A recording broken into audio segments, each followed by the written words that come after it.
ಅಲ್ಲ ನೀವು ಈ ಥರ ಸಡನ್ನಾಗಿ ಕಾಲ್ ಮಾಡಿ ಈ ಥರ ಬರೋಕ್ಕಾಗಲ್ಲ ಅಂತಂದರೆ ಏನು ಮಾಡೋದೀಗ?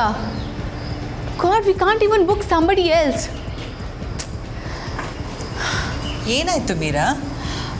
ಅಮ್ಮ, ಅದು ಮೆಹಂದಿ ಅವ್ರು ಕಾಲ್ ಮಾಡಿ ಸಡನ್ನಾಗಿ ಬರೋಕ್ಕಾಗಲ್ಲ ಅಂತ ಹೇಳ್ತಾ ಇದ್ದಾರೆ. ಅಯ್ಯೋ, ಮಾನಸಿ ಗಲಾಟೆ ಮಾಡಿಬಿಡ್ತಾಳೆ.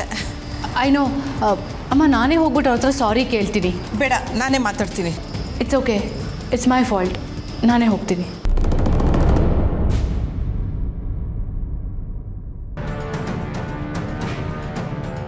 ಏನಾಯಿತು ಕೇಶವ? ಯಾಕೆ ಹಿಂಗೆ ಟೆನ್ಷನಲ್ಲಿದೆಯಾ? ಏನಿಲ್ಲಮ್ಮ.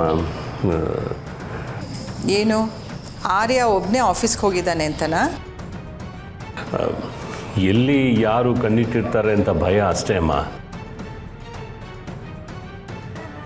ಏನೂ ಆಗಲ್ಲ ಅಂತ ಗೊತ್ತು, ಆದರೂ ಡಬಲ್ ಸೇಫ್ಟಿ ಮಾಡದೆ ಹೋದರೆ ನಾನು ರೆಸ್ಟ್ಲೆಸ್ ಆಗಿಬಿಡ್ತೀನಿ. ಒಳ್ಳೆ ಕೇಶವ. ಪ್ಲಾನ್ಸ್ ಅಲ್ಲಿ ಏನೋ ಚೇಂಜಸ್ ಇಲ್ಲ ಅಂದ್ಯಲ್ಲ ಮೀರಾ, ಈಗೇನಾಯ್ತು?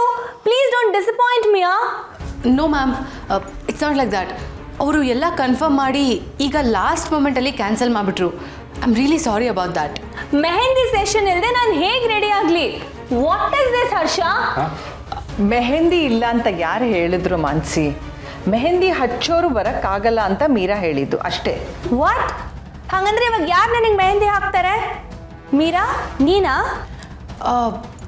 ನೋ ಮ್ಯಾಮ್, ಅಮ್ಮ, ನನಗೆ ಮೆಹಂದಿ ಹಾಕೋಕ್ಕೆಲ್ಲ ಬರಲ್ಲ.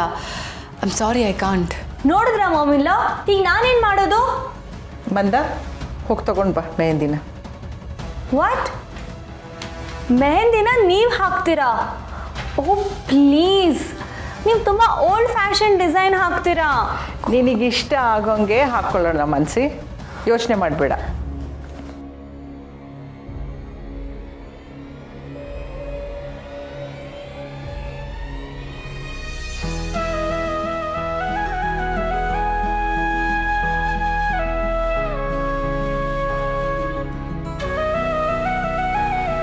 ಅಮ್ಮ, ಫಸ್ಟ್ ಟೈಮ್ ನೀವು ಮೆಹಂದಿ ಹಾಕೋದನ್ನ ನೋಡೋ ಅವಕಾಶ ನಮಗೆ.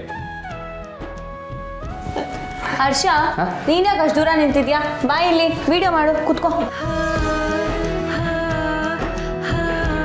ಹರ್ಷ ಸರ್ ಸಾಮಾಜಿಕ ಅಂತರ ಕಾಯ್ಕೊಳ್ತಿದ್ದಾರೆ ಅಲ್ವಾ ಸರ್? ಜೇಂಡೆ, ಈ ಗಂಡ ಹೆಂಡತಿ ಮಧ್ಯೆ ಅಂತರ ಇದ್ರೆ ನಿಮ್ಮೂರ ಕಡೆ ಏನಾದರೂ ಮಾತಿದ್ಯಾ? ಇಲ್ಲ ಅಲ್ವಾ? ನಾ ಹೇಳ, ನಮ್ಮ ಕಡೆ ಒಂದು ಮಾತಿದೆ, ಈ ಗಂಡ ಹೆಂಡತಿ ಮಧ್ಯೆ ಅಂತರ ಇದ್ರೆ ಅದಕ್ಕೆ ಗಂಡಾಂತರ ಅಂತಾರೆ ಅಂತ.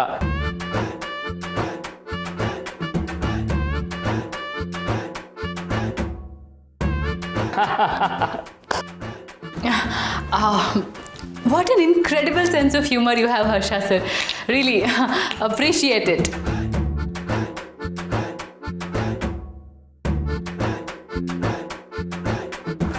ಮೀರಾ, ಬ್ರೋ ಇನ್ನು ಇಷ್ಟೊತ್ತಾದ್ರೂ ಬರಲೇ ಇಲ್ಲ. ಬರ್ತಾರೋ ಬರಲ್ವೋ? ಖಂಡಿತವಾಗ್ಲೂ ಬರ್ತಾರೆ ಮ್ಯಾಮ್. ಕೇಶವ, ಮಾ, ಆರ್ಯನ್ ಫೋನ್ ಮಾಡಪ್ಪ. ಹಾಂ.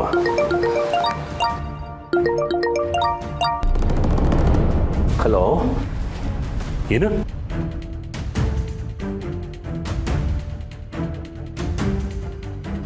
ನಾನು ಈಗಲೇ ಆಫೀಸಿಗೆ ಬರ್ತಾ ಇದ್ದೀನಿ. ಆಫೀಸಲ್ಲಿ ಏನೇನಾಯಿತು ಅನ್ನೋ ಡೀಟೇಲ್ಸ್ ಎಲ್ಲ ನನಗೆ ಬೇಕು. ಏನಂದೆ? ಅವ್ರು ಇರೋ ಮನೆ ಮಾಡಿ ಮೇಲೆ ಇನ್ನೊಂದು ಮನೆ ಖಾಲಿ ಇದೆಯಾ? ಹ್ಞೂ ಅಣ್ಣ, ಎಷ್ಟಲ್ಲಿ ಕೇಳಿದ್ದೇನೆ ಕೇಳ್ತಿದ್ಯಾ? ಹಾಗಾದರೆ ನಿನ್ನ ಮಗಳು ಹೇಳಿದ್ದೆ ಸರಿ. ಅದೇ ಮನೆಗೆ ಬಾಡಿಗೆಗೆ ಹೋಗೋಣ, ಅದೇ ಸರಿ. ಏನಣ್ಣ ನೀನು, ಏನಾಗಿದೆ ನಿಂಗೆ? ನೀನಾದರೂ ಬೈದು ಬುದ್ಧಿ ಹೇಳ್ತೀಯ ಅಂತ ಅನ್ಕೊಂಡ್ರೆ ನೀನೇ ಹೀಗೆ ಹೇಳ್ತಿದ್ಯಲ್ಲ. ರಜನಿ, ದೇವರು ಇದ್ದಾನೆ ಅನ್ನೋದಕ್ಕೆ ಸುಳಿವುಗಳು ಆಗಾಗ ಇಂತಹ ಸಂದರ್ಭದಲ್ಲೇ ಸಿಗುತ್ತೆ. ನನ್ನ ಮಗನ್ನ ಅಳಿಯನಾಗಿ ಒಪ್ಪದೆ ಹೋದ್ನಲ್ಲ ಆ ಸುಬ್ಬು, ಅವನ ಮೇಲೆ ನಿಗಾ ಇಡೋದಕ್ಕೆ ಇದಕ್ಕಿಂತ ಒಳ್ಳೆ ಚಾನ್ಸ್ ಸಿಗುತ್ತಾ? ಚಾನ್ಸೇ ಇಲ್ಲ. ಈಗಲೇ ಈ ಕ್ಷಣನೇ ಅಡ್ವಾನ್ಸ್ ಕೊಟ್ಬಿಡು. ಅಣ್ಣ, ರಜನಿ, ನಾನು ಹೇಳ್ತಾ ಇದ್ದೀನಲ್ಲ, ನನ್ನ ನಂಬು. ನೀನೀಗ ಬಾಡಿಗೆ ಮನೆ ಕೊಟ್ಟಿರೋರನ್ನ ಓಡಿಸಿ ನೀನು ಅಲ್ಲಿಗೆ ಹೋದ್ರೆ 15,000 ರೂಪಾಯಿ ಲಾಸ್ ಆಗತ್ತೆ. ಈ ಮನೆಗೆ 10,000 ರೂಪಾಯಿ, 5,000 ರೂಪಾಯಿ ನಿನಗೆ ಲಾಭ. ಬಿಸ್ನೆಸ್ ಮೈಂಡ್ ಇರಬೇಕು ರಜನಿ.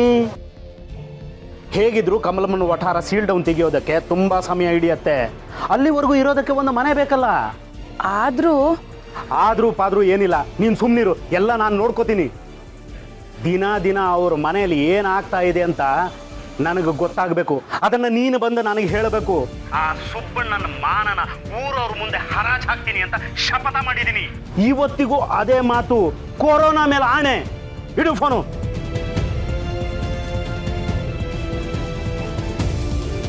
ಈ ಕೊರೋನಾ ಬಂದು ಇಡೀ ಪ್ರಪಂಚನೇ ಹಾಳು ಮಾಡಿಬಿಡ್ತು. ಏನಂತೆ?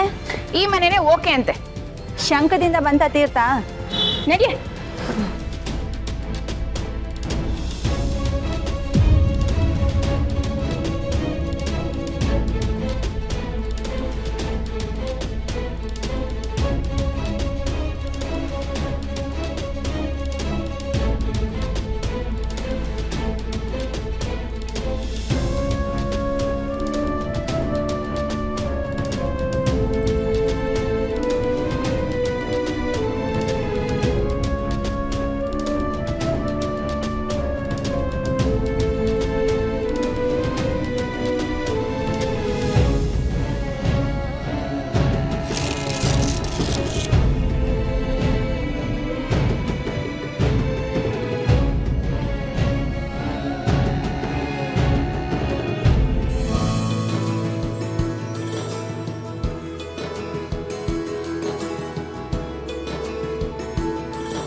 ಎಷ್ಟು ದಿನಗಳಾದಮೇಲೆ ರಾಜನಂದಿನಿ ಸೀರೆನ ಉಟ್ಕೊಳ್ತಾ ಇದ್ದೀನಿ. ಈ ಸೀರೆನ ಉಟ್ಕೋಬೇಕು ಅಂತ ಮನಸ್ಸು ಯಾಕಾಯ್ತು ನನಗೆ? ರಾಜನಂದಿನಿ ಇಲ್ಲದೆ ಮನೆ ಕಾರ್ಯಕ್ರಮ ಪೂರ್ತಿ ಹೇಗಾಗುತ್ತೆ?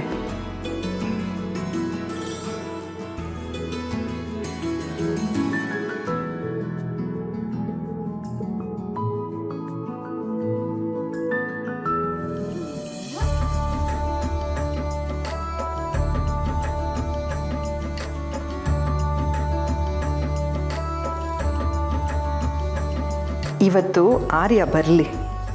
ಈ ಒಡವೆಗೆ ಒಡತಿಯೊಬ್ಬಳನ್ನ ಬೇಗನೆ ನಿರ್ಧಾರ ಮಾಡಿ ಮನೆಗೆ ಕರ್ಕೊಂಡು ಬಾ ಅಂತ ಆರ್ಡ್ರ್ ಮಾಡ್ತೀನಿ.